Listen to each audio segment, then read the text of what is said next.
नमस्कार, मैं हूं वंदिता शर्मा और आप देख रहे हैं स्ट्रेट लाइन। मेरे पीछे आप देख सकते हैं कि ट्रैफिक पुलिस जम्मू द्वारा ये बोर्ड लगाया गया है एक चौक पे, जिसमें ये मेंशन किया गया है कि किस तरह की अगर आप वायलेशन करते हैं सड़क पर तो कौन से सेक्शंस के अंडर आपको कितना फ़ाइन जो है वो हो सकता है। बहुत सारे लोगों को ये पता होगा कि कौन कौन से चालान हैं, कितना फ़ाइन जो है कितने हद तक उनको पड़ सकता है, लेकिन फिर भी मैं आपकी जानकारी के लिए जिन लोगों को नहीं पता है एक दो बार बता देती हूँ कि अगर आप बिना लाइसेंस के जो गाड़ी है वो चला रहे हैं तो 5,000 का फ़ाइन आपको पड़ सकता है। अगर आप बिना रजिस्ट्रेशन की गाड़ी चलाते हैं तो आपको 2,000 का फ़ाइन पड़ता है, और अगर आप इंश्योरेंस के बिना गाड़ी चलाते हैं तो 4,000 तक का फ़ाइन पड़ता है, और इसी के साथ साथ आपको 3 महीने की इम्प्रिजनमेंट भी हो सकती है। और इस बोर्ड के हिसाब से जो सबसे बड़ा फ़ाइन मुझे दिख रहा है वो है 8वें नंबर पे, कि अगर कोई जुवेनाइल यानी कि कोई बच्चा गार्जियन उसको गाड़ी चलाने देते हैं, अंडर एज जो है उसको ड्राइविंग की करने दी जाती है, तो गार्जियन जो है उसको 3 साल की इम्प्रिजनमेंट हो सकती है। उसी के साथ साथ 25,000 का जो फ़ाइन है वो भी भुगतना पड़ सकता है। अब ये तो रही ट्रैफिक पुलिस द्वारा गाइडलाइंस की बात कि अगर आप इस तरह की वायलेशन करेंगे तो इतना फ़ाइन आपको पड़ सकता है। पर जिस हिसाब से ट्रैफिक पुलिस जो है वो हर साल ये अनाउंसमेंट करती है, ये लिस्ट जो है निकालती है कि कितना उन्होंने रेवेन्यू जनरेट किया है चलानिंग करके लोगों को जिन्होंने वायलेशंस करी हैं ट्रैफिक रूल्स की, तो पिछले साल 1 करोड़ तक का अगर जो रेवेन्यू है वो जनरेट हो पाया है, तो 1.5 करोड़ का इस साल हुआ। साफ तौर पे ये पता चलता है कि ये बोर्ड लगाने से, चलानिंग करने से, लोगों से फ़ाइन लेने से कोई भी असर नहीं हो रहा है, क्योंकि अगर असर हो रहा होता तो 1 साल में जो फिगर है वो घटता, बढ़ता नहीं।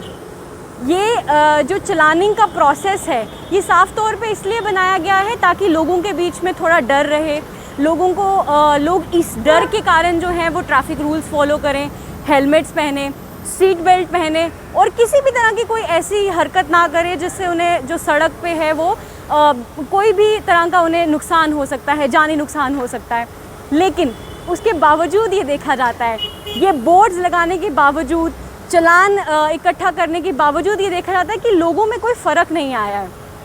इससे पता चलता है कि ट्रैफिक पुलिस को कहीं ना कहीं अपनी स्ट्रैटेजीज़ में ना कुछ चेंज लाना ज़रूरी है, क्योंकि आज भी हालात सड़कों के वही हैं।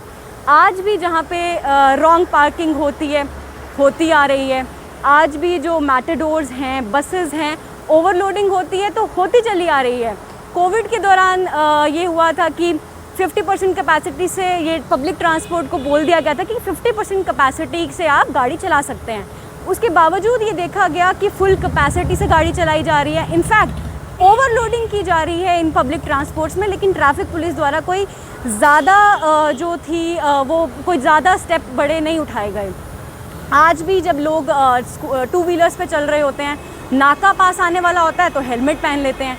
यानी कि लोगों को ये डर नहीं है कि हमारी जान खतरे में है, ये डर नहीं है कि अगर एक्सीडेंट हो जाता है या कुछ मिस हैपनिंग हो जाती है तो हमें नुकसान हो सकता है, हमारे घर वालों को नुकसान हो सकता है, बल्कि उनको ये है कि भाई हेलमेट जिस मर्जी कंडीशन में क्यों नहीं है, पहनना इसलिए ज़रूरी है क्योंकि वो चालान बचा लेती है। इसके अलावा अगर कोई और बात आप उनसे पूछेंगे कि आपको पता है इसके फ़ायदे क्या हैं या वो क्या है, उसका उन्हें कोई फ़र्क नहीं पड़ता, उसका वो कोई ध्यान नहीं देते। आज भी तालाब तिल्लो की सड़क पे जितना ट्रैफिक था उतना आपको देखने को मिलेगा। पिछले 10 साल से जिस ज़ोरों शोरों से जो ट्रैफिक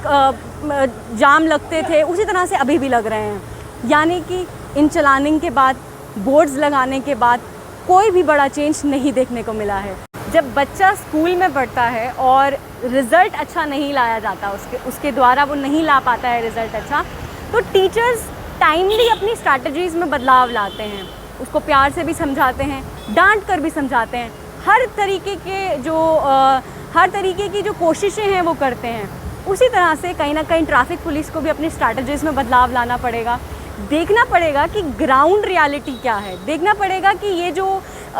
इन्फोर्समेंट करने के तरीके हैं ये सही भी जा रहे हैं या नहीं, और टाइमली अपनी जो स्ट्रैटेजीज़ है उसमें बदलाव लाना पड़ेगा। धन्यवाद।